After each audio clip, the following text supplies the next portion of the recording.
Welcome to the Ruffled Daisy. Today I'm going to teach you how to make a picture frame using a scarf. These are some of the items that you are going to need.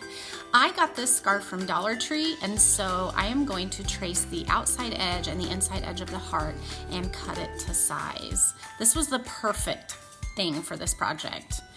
Once you have your fabric cut, you're going to want to Mod Podge it down in sections. It can be a little finicky, and so that's best versus doing it all at once. You can see that there's a little bit of wood showing next to the heart cutout, but that's okay because we're going to cover that up in the next step. I put a layer of Mod Podge over the whole thing to just seal it perfectly. Once it's completely dry, you're going to want to use some scissors and trim the edges. Since it's fabric, you're not going to want to use sandpaper, and so scissors are your best bet here. I used this coordinating bright pink paint to just dress up the edges a little bit because that was the color I wanted to accent.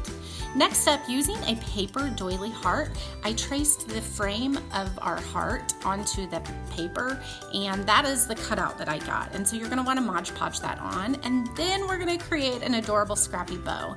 I used some of the fabric from the scarf and some other pieces that I had as well. Working upside down and backwards, we're going to just lay all the pieces together and tie it up into an adorable scrappy bow and trim the edges as needed. I also had this wooden heart that I thought would be fun to decorate up and put on the center, and it just is a perfect accent. This is a great fun piece to use, and I just love it. For more DIY, go to theruffleddaisy.org. Thank you for watching.